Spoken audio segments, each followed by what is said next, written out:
The screech that split the alien air was unlike anything Dr. Zara Vex had heard in her 12 years of xenobiology research. It was primal, hungry, and it was getting closer. "Marcus, tell me you're picking this up on the scanners," she whispered. Into her cum unit, crouched behind a twisted metal structure that might have once been a building. The purple sky of Kepler 4-4 to be cast everything in an eerie violet glow, making the shadows dance like living things. "I'm seeing it, Doc," came the crackling reply from orbit. Marcus Chin's voice carried that controlled tension she'd learned to recognize during their 3-year mission together. "Whatever that thing is, it's massive. Bioelectric signature is off the charts. You need to get back to the shuttle. Now." Zara pressed herself against the cold metal, her breath forming small clouds in the alien atmosphere. The environmental suit's heater was working overtime, but nothing could warm the chill. That ran down her spine as heavy footsteps approached. Each step shook the ground beneath her feet. She'd been so excited when they detected the structures from orbit. Signs of civilization on a planet in the habitable zone. It should have been the discovery of the century. Instead, she'd found ruins. Empty shells of what might have been a great city, now overgrown with bioluminescent vines that pulsed like veins in the dim light. Another screech, closer now. Through a gap in the twisted metal, Zara caught her first glimpse of the creature. It stood 12 feet tall, its body a nightmare fusion of reptile and insect. 6 powerful legs supported a torso covered in chitinous plates that gleamed like black oil. Its head was all teeth and hung rows upon rows of crystalline fangs that looked capable of shearing through steel. 4 arms ending in razor-sharp claws swept through the air as it hunted, but it was the eyes that made Zara's blood freeze. Intelligent eyes. This wasn't just an animal. This was a predator that could think. "Marcus," she breathed, "I think I know what happened to the civilization." "Here." The creature's head snapped toward her hiding spot. Those intelligent eyes locked onto hers through the gap in the metal. Zara felt like a mouse that had just been spotted by a very large, very hungry cat. It smiled, revealing even more teeth than should have been physically possible. "Doc, your heart rate just spiked. What's happening down there?" Before Zara could answer, the creature moved. For something so large, it was impossibly fast. One moment it was 30 yards away, the next it was on top of her hiding spot. 6 massive claws punching through the metal like it was paper. Zara rolled away, her suit's emergency boosters firing to give her an extra burst of speed. The creature's head followed her movement, tracking her with predatory precision. It pulled its claws free and took a step toward her. That's when the human dropped out of nowhere, literally. 1 second, the space above the creature was empty violet sky. The next, a figure in a black combat suit was falling toward it like a meteor.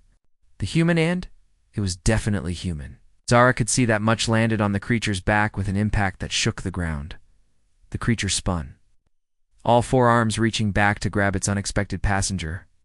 But the human was already moving, faster than anyone in a bulky environmental suit should have been able to move. Something flashed in the human's hands, weapons that looked like nothing Zara had ever seen before. The first strike came so fast, she almost missed it. The human's weapon, whatever it was, punched through the creature's chitinous armor like it was made of glass. Black ichor sprayed across the ruins.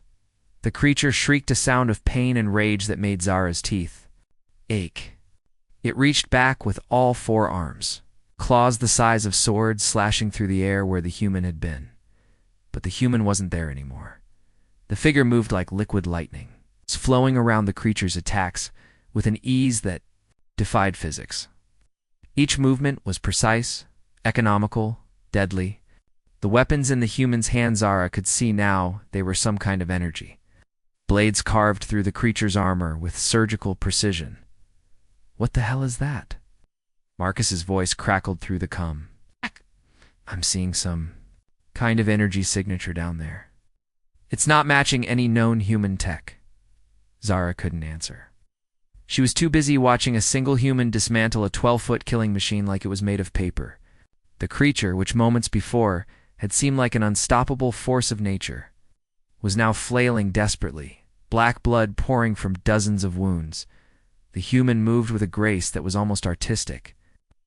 Every strike was exactly where it needed to be, cutting through joints, severing tendons, systematically disabling the creature's ability to fight back.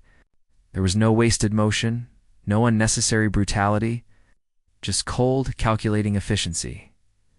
The end came suddenly. One moment the creature was still struggling, the next it was collapsing as the human's weapons found something vital. The massive predator hit the ground with a wet thud, its intelligent eyes already glazing over. The human stood over the corpse for a moment, weapons still humming with energy. Then those weapons disappeared. Zara couldn't see how, and the figure turned toward her. Dr. Zara Vex, xenobiologist, Terran Exploration Corps, the human said in a voice that was surprisingly calm. "You're a long way from home." Zara stared at the stranger. The combat suit was like nothing she'd ever seen, sleek, form-fitting, and clearly far more advanced than anything the Terran military had. But what really caught her attention was the voice. Female, with an accent she couldn't place. "Who are you?" Zara managed to ask. The human reached up and deactivated her helmet. The face revealed was young, maybe early 30s, with short black hair and eyes the color of steel. But there was something else there, something that made Zara's scientific mind race with questions. "My name is Kira," the woman said, "and I'm here to warn you. You need to leave this system now." "Warn me about what?" Zara stood slowly, her legs still shaky from the adrenaline. What was that thing? Kira glanced down at the dead creature. That was a Ravager. Where there's one, there are usually more. Many more. As if summoned by her words, another screech echoed across the ruins. Then another, and another. "How many more?" Zara asked, though she was afraid she already knew. The answer, Kira's expression was grim. "All of them." Hush Hush Chapter 2. The warning. The shuttle bay of the research vessel Aspiration hummed with the usual sounds of life support systems and computer processing. But the tension in the air was thick enough to cut with a knife. Zara paced back and forth in front of the main view screen, her mind still reeling from what she'd witnessed on the planet's surface. Beside her, Marcus Chen sat hunched over his instrument panel, running every scan he could think of on their unexpected passenger. Kira stood near the airlock. It's perfectly still. She'd removed her combat suit, revealing clothes that looked deceptively normal: dark pants, fitted shirt, boots that looked practical rather than military. But Zara had seen what this woman could do. Normal was the last word that came to mind. "I'm not getting anything," Marcus muttered, frustration clear in his voice. "Her biosignature reads human, completely human. DNA, neural patterns, everything. But those weapons." He shook his head. "I've never seen energy signatures like that. The power requirements alone should be impossible." "Maybe we should ask her instead of talking about her like she's not here," Zara suggested. Though she kept her voice low, Kira turned toward them, and Zara was struck again by those steel-colored eyes. They seemed to see everything, every detail, every potential threat, every way out. It was unnerving. "You want to know what I am?" Kira said simply. It wasn't a question. "The thought had occurred to us," Marcus replied, swiveling his chair to face her. "You drop out of nowhere, kill a creature that looked like it could eat our shuttle for breakfast, and then tell us we need to run. Some explanations would be nice." Kira walked over to the view screen, where the image of Kepler 44 to be hung like a violet jewel against the starfield. "How much do you know about the expansion wars?" Zara frowned. "You mean the colonial conflicts from 300 years ago?" "Not much. They don't teach a lot of military history in xenobiology programs." 357 years ago, Kira corrected. "And they weren't just colonial conflicts. They were humanity's first contact with something that wanted to wipe us out completely." Marcus leaned forward. "Wait, you're talking about aliens?" "But the historical records are incomplete," Kira interrupted. "Deliberately so. The truth was classified at the highest levels, need-to-know basis only." She touched the view screen, and somehow Zara couldn't see how the display changed. Instead of the planet below, they were looking at what appeared to be a star chart, but one more detailed than anything Zara had ever seen. Systems were marked with different colored symbols. creating a complex pattern across several hundred light-years of space. The Ravagers, Kira began, aren't from our galaxy. Our scouts advance forces for something much worse. They find civilizations, study them, and then call in the swarm to consume everything. That's what happened here, Zara breathed, understanding beginning to dawn. The civilization on the planet gone. Completely. The Ravagers don't just kill, they consume. Everything. They break down matter at the molecular level and use it to fuel their reproduction. One Ravager becomes 10. 10 become 100. 100 become enough to strip a world bare. Marcus was staring at the star chart. These systems here, the red ones dead, Kira confirmed. All of them. Civilizations over the past 4 centuries, some were spacefaring races like humanity. Others were just beginning to understand fire. Didn't matter to the Ravagers. Shuttle Bay fell silent except for the hum of the ship's systems. Zara felt a chill that had nothing to do with the air recycling system. But humanity survived. She said finally, "We're still here. We've been expanding across the galaxy for centuries." Humanity survived, Kira agreed, because some of us changed. She held up her hand, and Zara watched in fascination as the flesh seemed to shimmer. For just a moment, she could see through Kira's skin to something underneath something that definitely wasn't entirely human. Biotechnology, Kira explained, her hand returning to normal. Not technology. Genetic modification?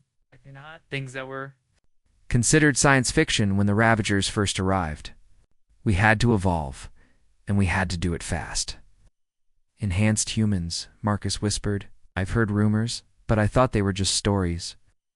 We preferred the term adapted, Kira said with a slight smile that didn't reach her eyes. And we've been watching the expansion ever since, making sure nothing like the first invasion happens again. Zara's scientific mind was racing. The energy weapons there, integrated into your biology somehow. Among other things, Kira's expression grew serious again. But that's not why I'm here.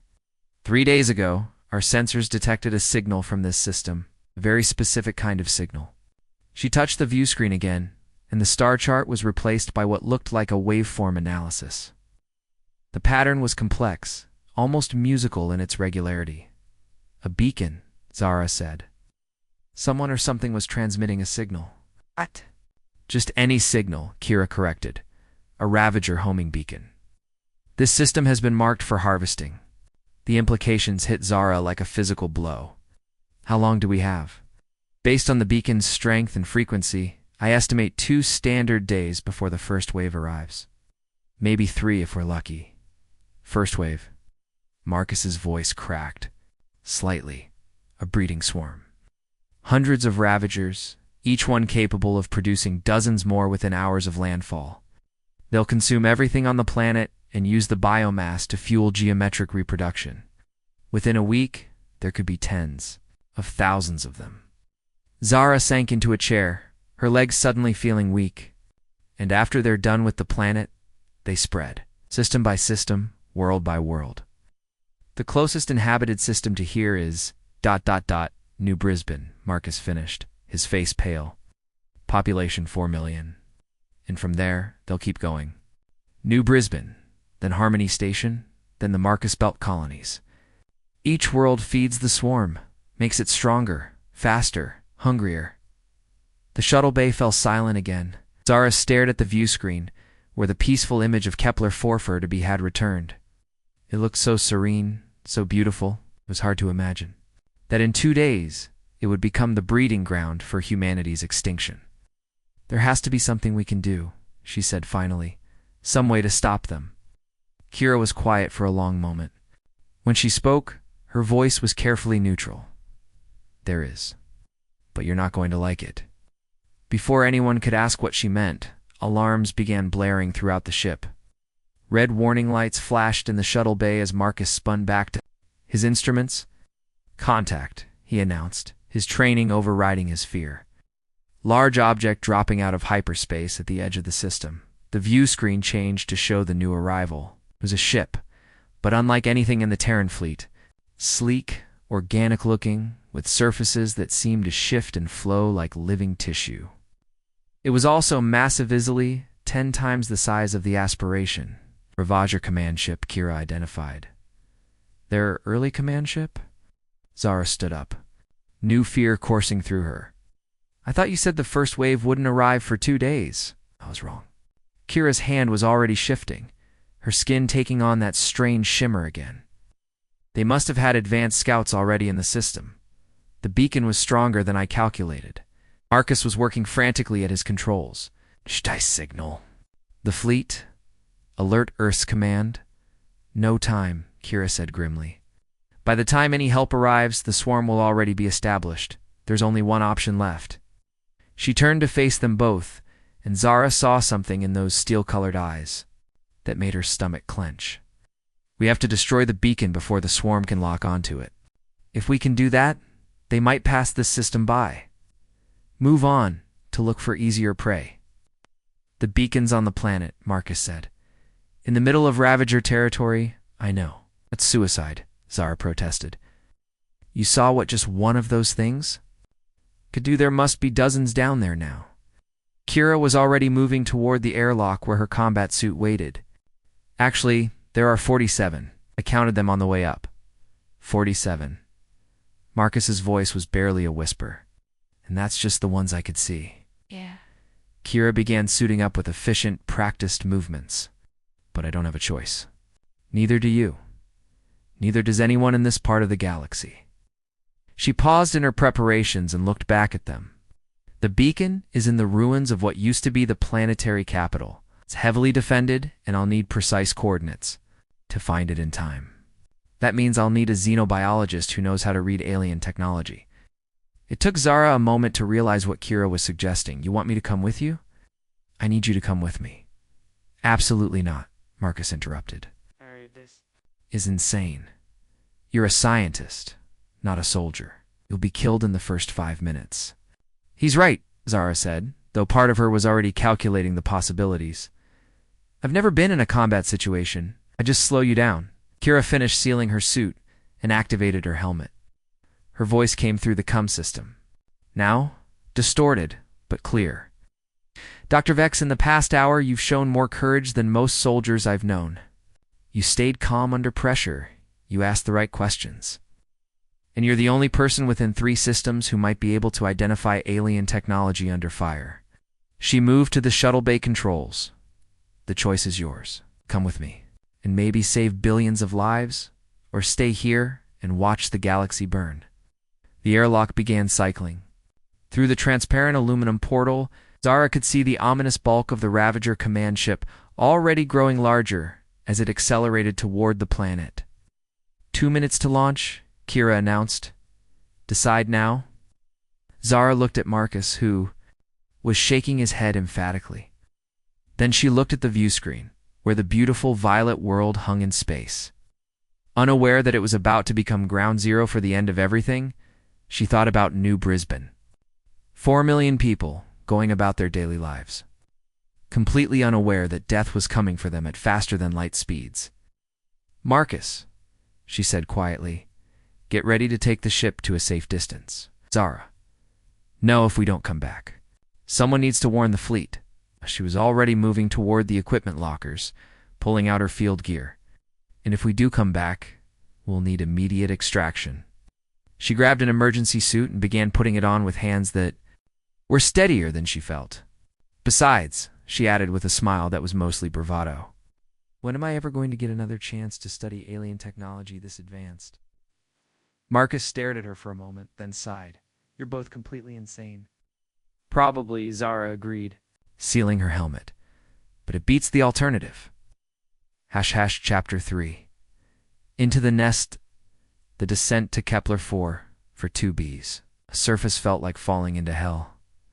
Zara pressed her face against the shuttle's viewport, watching the violet sky grow darker as they approached the ruins.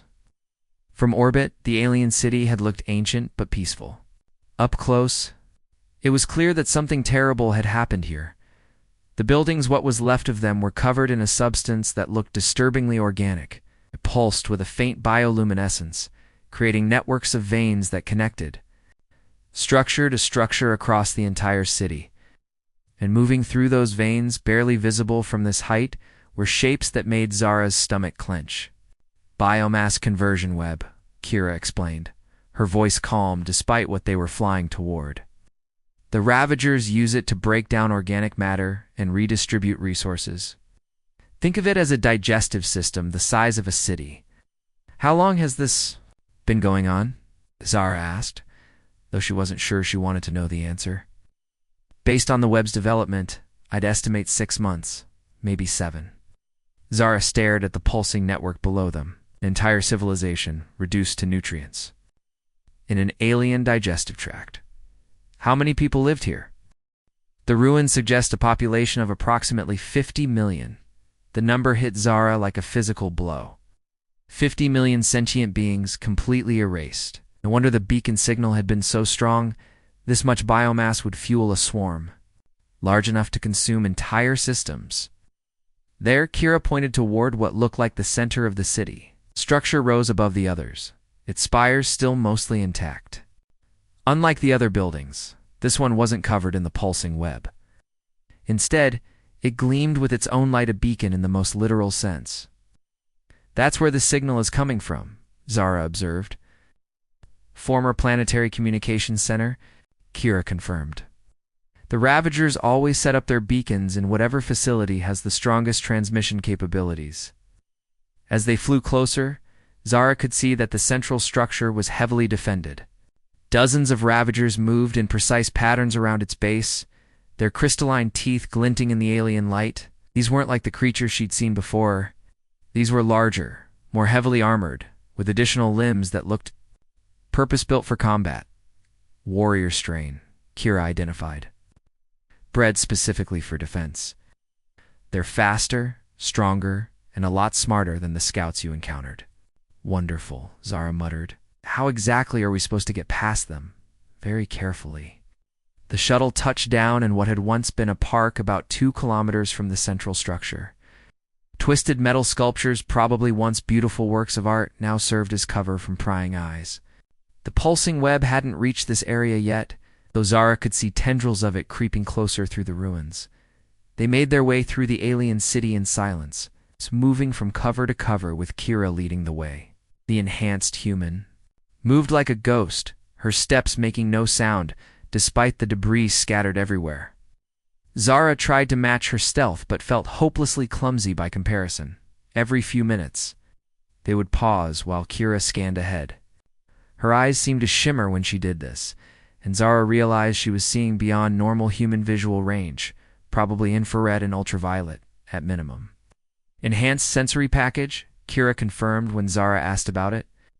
Thermal imaging, electromagnetic spectrum analysis, motion detection, standard adapted modifications.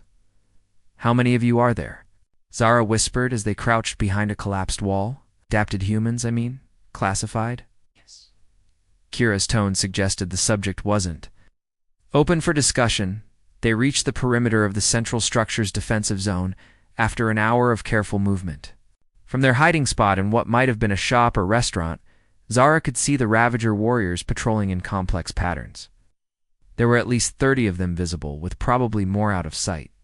The beacon is at the top of the central spire, Kira said, studying the building through some kind of optical enhancement built into her suit. Approximately 400 meters up. I don't suppose there's an elevator, Zara said with dark humor. Actually, there is. The problem is reaching it. Kira gestured toward the building's entrance. 4 Ravager warriors stood guard there, their multiple arms constantly moving as they scanned for threats. Even from a distance, Zara could see the intelligence in their eyes. These weren't mindless beasts, they were soldiers. I can draw them off, Kira said, her weapons beginning to materialize from whatever storage system they used. But you'll have to reach the beacon on your own. Can you handle alien technology? Zara thought about the question seriously. She'd spent her career studying xenobiology, but technology was different. Still, the basic principles should be similar. Across species, even alien ones, would need to follow physical laws. I'll figure it out, she decided. What exactly am I looking for? Some kind of transmission control system. It'll be connected to the main beacon array, probably heavily shielded. You'll need to either destroy it or find a way to change its frequency. Kira's smile was sharp and not entirely pleasant, something that will tell the incoming swarm this system has already been harvested. That there's nothing here worth stopping for. Can that work? It worked on Rigel 7. Of course, that was after we'd already evacuated the population. Before Zara could ask about that, Kira was moving. The enhanced human flowed out of their hiding spot like liquid lightning, her weapons fully materialized and humming with deadly energy. The first Ravager warrior died before it knew it was under attack. Kira's energy blades found the creature's weak points with surgical precision, dropping it in seconds. The other 3 guards spun toward her, issuing warning calls that echoed across the city. That's when all hell broke loose. Ravagers emerged from every shadow, every crevice, every hidden spot Zara hadn't even noticed. They moved with coordinated precision that spoke of hive intelligence, no wasted motion, no hesitation. Just efficient killing machines converging on a single target.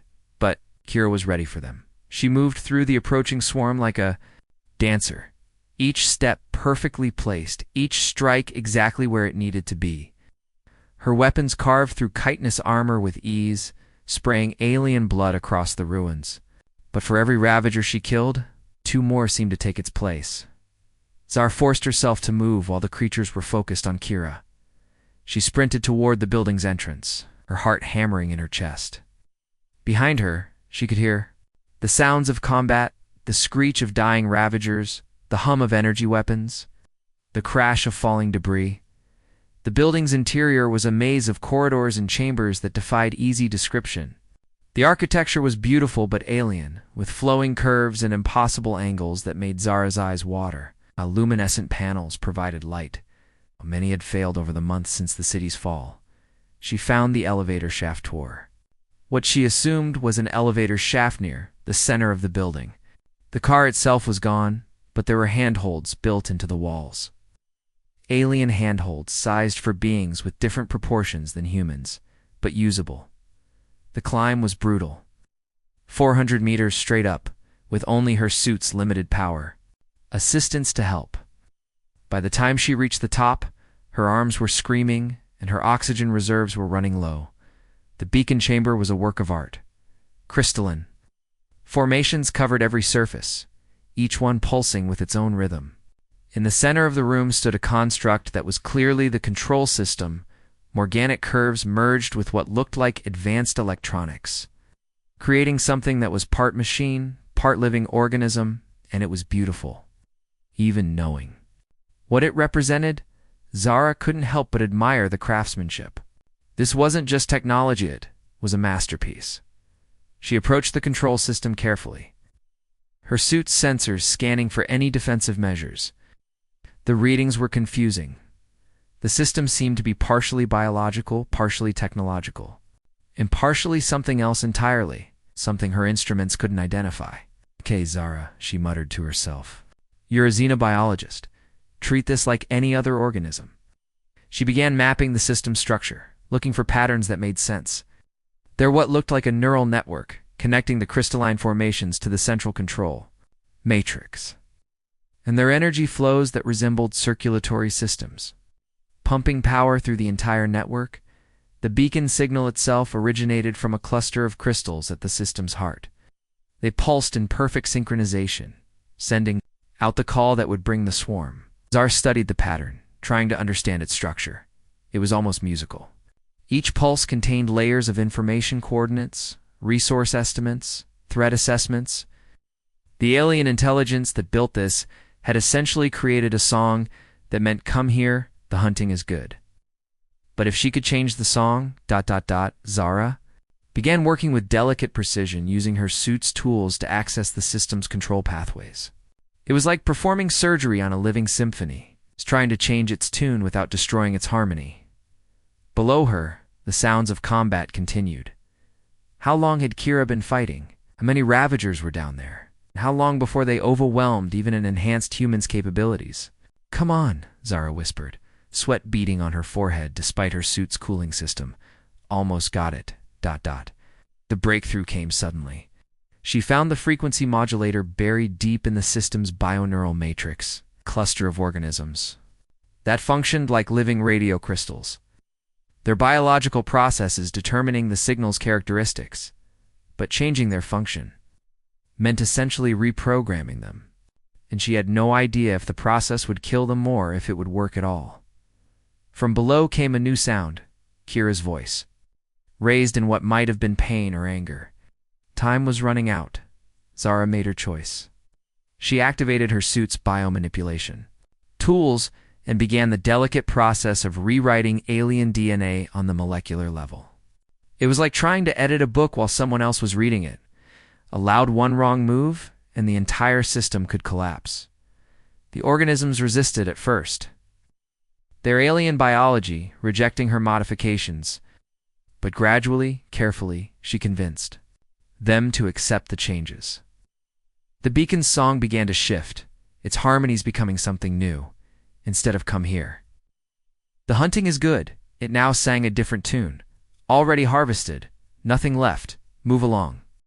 The crystalline formations in the chamber flickered, their synchronized pulsing becoming erratic as the system adapted to its new programming.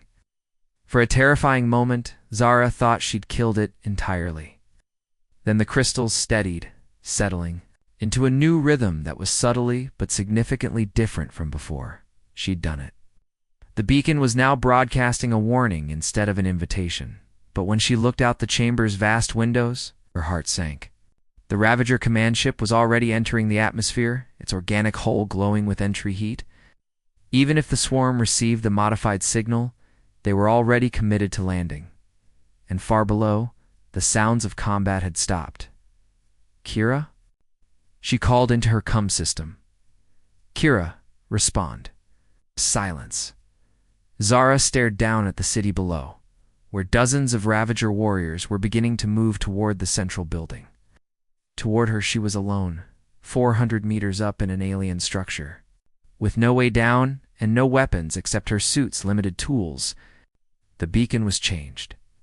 But it might not matter if the swarm was already here, and somewhere down there. Kira was either dead or captured. Zara checked her suit's power levels. Emergency reserves only.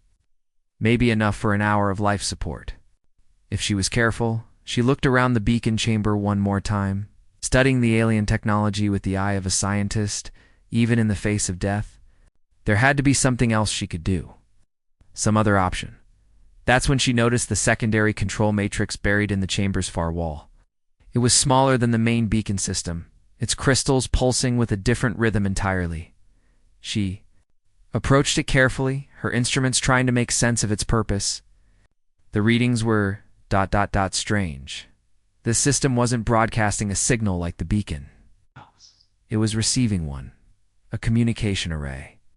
The Ravager's command and control network, and if she could access it... Zara smiled grimly as a new plan began. To form, it was desperate, probably suicidal, and almost certainly wouldn't work, but it was better than waiting to die. ##.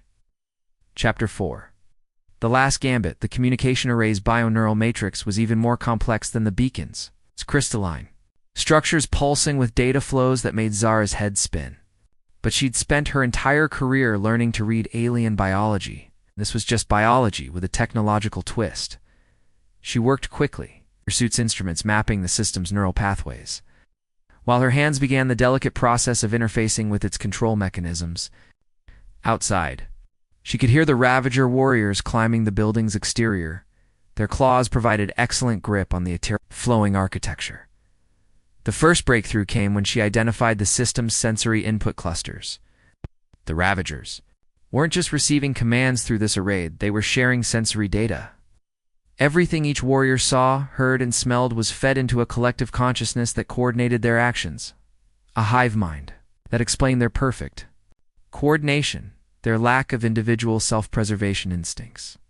But it also represented a vulnerability. If she could access the sensory feed, might be able to see what was happening in the city below. Maybe even find out what had happened to Kira. Zara activated her suit's biointerface protocols and carefully established a connection with one of the input clusters. The sensation was immediately overwhelming, a flood of alien senses, perspectives, and instincts that made her stomach lurch. Through dozens of compound eyes, she saw the city from the Ravager's point of view. The ruins looked different through their perception. Patterns of scent and electromagnetic radiation invisible to human senses painted the landscape in complex layers of meaning. And there, near the base of the central building, she found what? She was looking for. Kira was alive, but barely. The enhanced human lay crumpled against a collapsed wall, her advanced suit breached in several places. Around her, the bodies of nearly 40 Ravager warriors bore testament to her fighting skills. But the odds had finally overwhelmed even her enhanced capabilities. 3 warrior strain. Ravagers stood guard over her unconscious form, while a 4th, larger and more heavily armored than the others, seemed to be studying her with scientific interest. Through the alien sensory feed, Zara could taste the creature's curiosity, its hunger for understanding. They weren't going to kill Kira immediately. They wanted to learn about her first. That gave Zara an opportunity, but only if she could figure out how to use the communication array for something other than passive observation. She dove deeper into the system structure, following neural pathways that led to more complex control mechanisms. The Ravager's hive mind wasn't just about sharing information, it was about coordinating action. Somewhere in this biotechnological maze was the ability to issue commands. The discovery came, almost by accident. While tracing what she thought was a sensory pathway, she triggered something that sent a pulse through the entire network. For just a moment, every Ravager in the city stopped what it was doing and looked up at the central building command authority. She'd found it, but accessing it was another matter entirely. The neural pathways that led to the command functions were heavily protected, surrounded by what looked like biological security systems. The Ravagers might operate as a hive mind, but they weren't stupid. They'd built safeguards to prevent unauthorized access to their control systems. Zara studied the security barriers, trying to understand their function. They seemed to operate on some kind of recognition, protocol checking the biological signature of anyone trying to access command functions. Only certain types of Ravagers were authorized to issue commands to the collective. But what if she could mimic that signature? The sounds of claws on stone were getting closer. The warriors climbing the building would reach her chamber in minutes. Zara forced herself to work faster, diving into the security system's biological components, their genetic recognition sequence, encoded in the same bioneural matrix that controlled everything else. The system was looking for specific markers that identified command-level Ravagers, but those markers were just complex protein configurations. And Zara's suit had biomanipulation capabilities. It was insanely dangerous. Modifying her own biological signature to match an alien species could kill her, or worse. But the alternative was watching billions of humans die when the swarm reached inhabited systems. She began the process carefully, using her suit's medical systems to synthesize the protein markers she'd identified. The injectors felt cold against her neck as they delivered the alien compounds into her bloodstream. For a moment, nothing happened. Then her vision blurred, and the world seemed to shift around her. Colors became more vivid, sounds took on new dimensions, and she could suddenly smell things that had no human names. The security barriers recognized her new biological signature and dissolved. Suddenly, Zara was connected to the entire Ravager collective. Thousands of minds touched hers. Lean, hungry, utterly inhuman. The sensation was terrifying and overwhelming. Oh, gosh. But she forced herself to maintain focus. Through the hive mind, she could feel the Ravager command ship entering the planet's atmosphere. Its crew was already preparing drop pods for the main assault. In hours, the surface would be swarming with fresh warriors, engineers, and breeding pairs. But she could also feel something else. The modified beacon signal was working. The Ravager collective was receiving the already harvested message, and it was causing confusion in their command structure. Some wanted to investigate. Others suggested moving on to more promising targets. The confusion was creating an opportunity.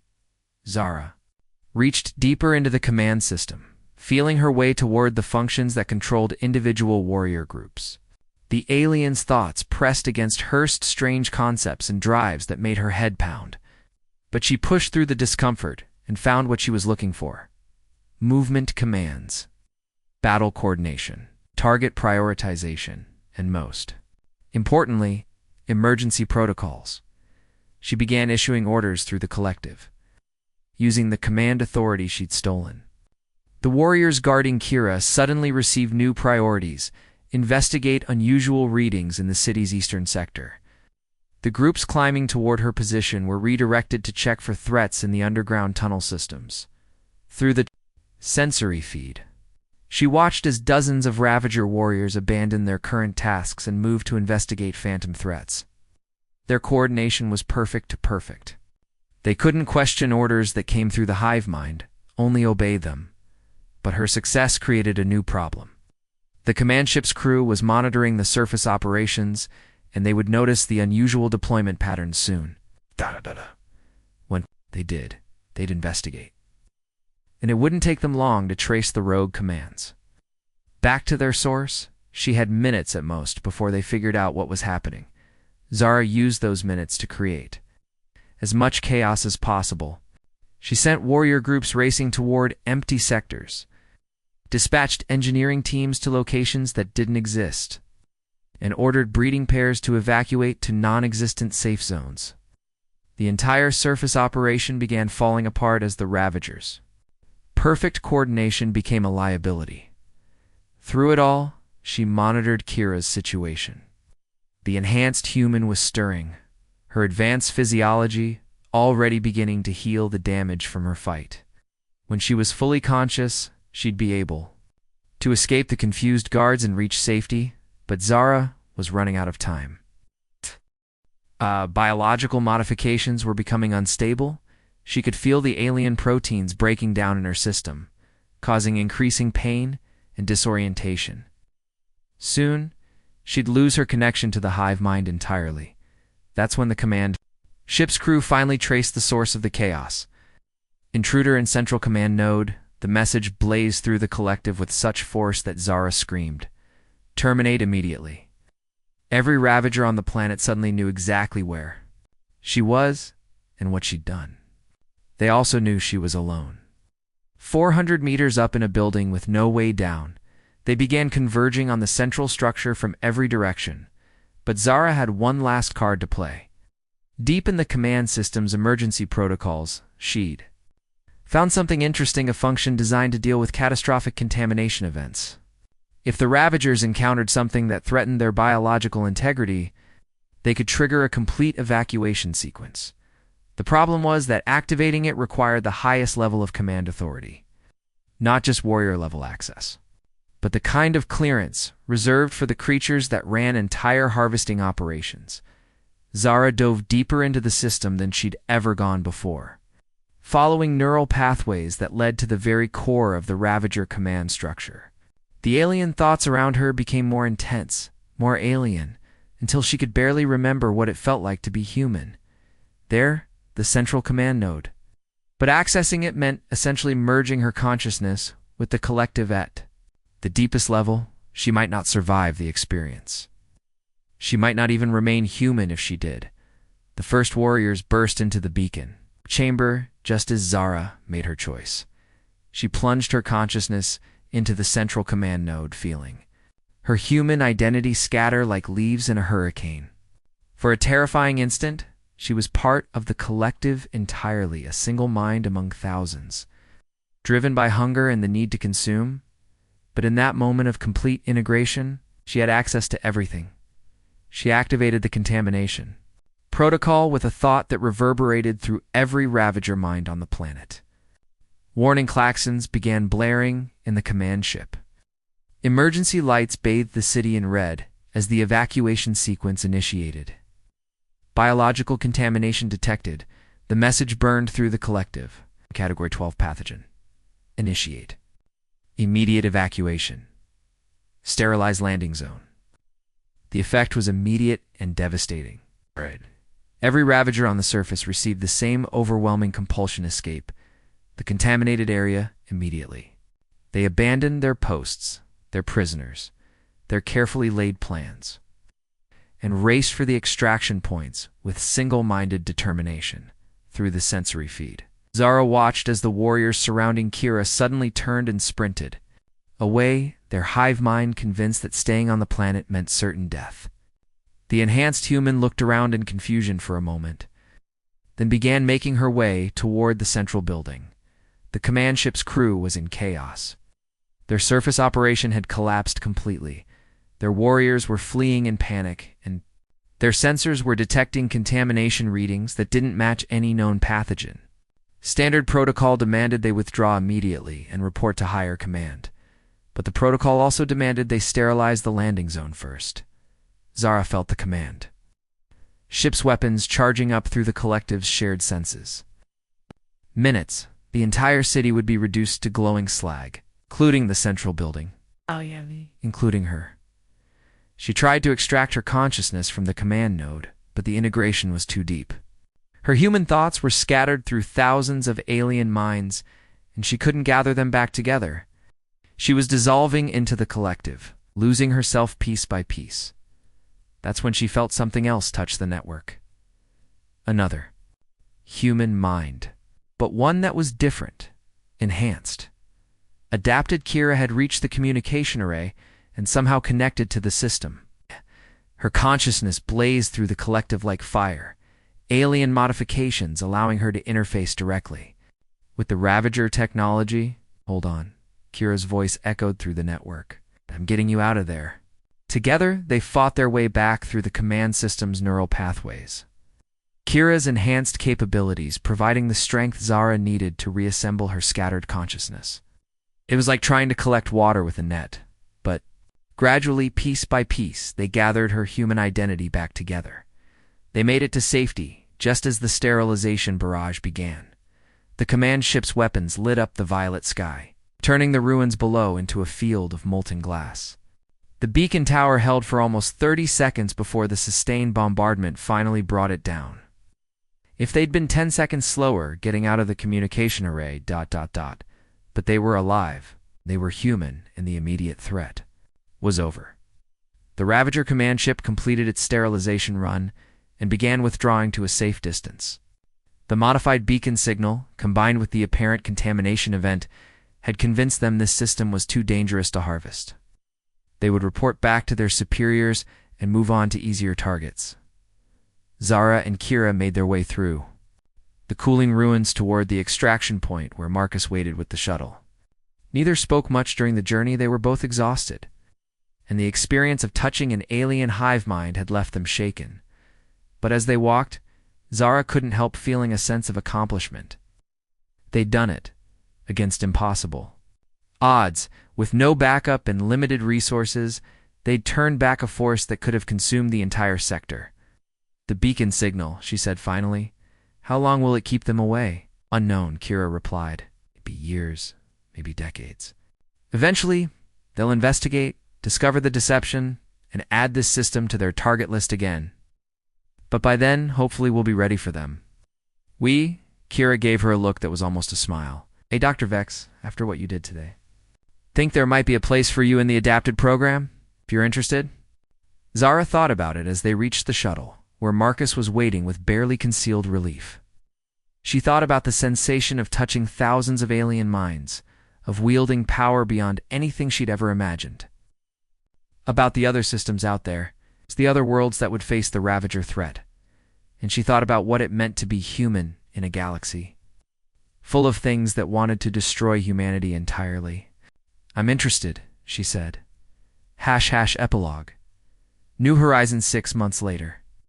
Dr. Zara Vex stood on the observation deck of the research station Prometheus, watching the stars' wheels slowly past the transparent aluminum windows. But these weren't the same stars she'd known before. These were deeper into the galaxy. In regions that standard human ships couldn't reach, the modifications had taken 3 months to complete. Biological enhancement, neural integration, adaptive technology that was still too classified for her to fully understand. She was stronger now, faster, more resilient. Her senses operated across spectrums that normal humans couldn't perceive, And when she concentrated, she could interface directly with technological systems that would have been incomprehensible before. She was adapted, enhanced, something new, but she was still human.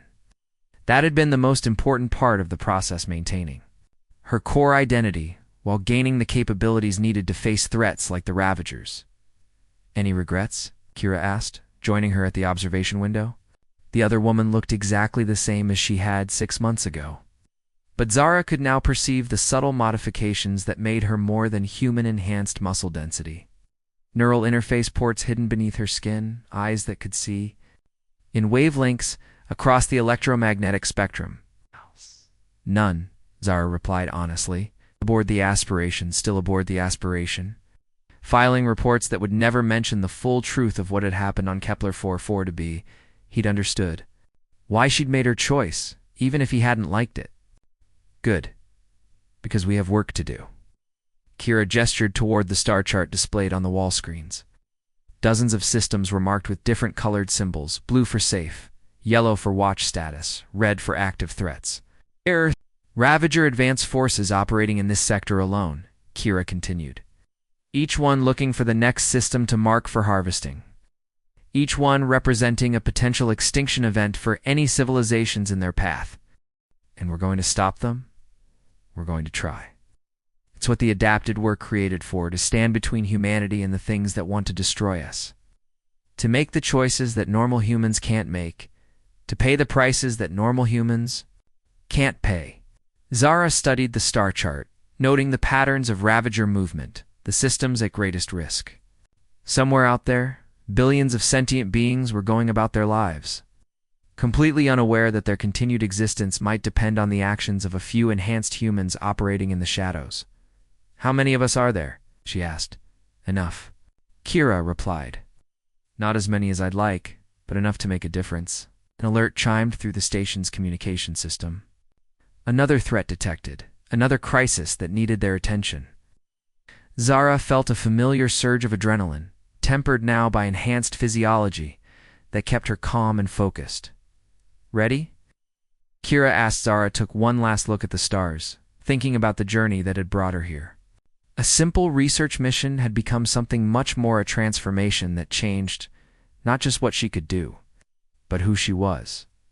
But at her core, she was still the xenobiologist who'd been curious enough to study alien ruins, brave enough to face impossible odds, and determined enough to find a solution when failure meant the death of billions. Ready, she said. Together they headed for the mission briefing room, where new challenges waited. Somewhere in the galaxy, humanity's enemies were planning the next assault on civilized space. And somewhere else, the adapted were preparing to meet them. The war for survival continued, but humanity was no longer fighting it alone. As they walked through the station's corridors, Zara caught glimpses of other adapted operatives, men and women, who had made the same choice she had, trading their normal human limitations for the power to protect those who couldn't protect themselves. They were guardians now, watchmen standing at the edge of known space, keeping vigil against the darkness that sought to consume everything. And in that darkness, the Ravagers and their masters continued their endless hunt, unaware that their prey had evolved, that some humans had become something new, something capable of fighting back on equal terms. The next time the swarms came, they would find more than helpless worlds waiting for them. They would find the adapted, and the real war would begin.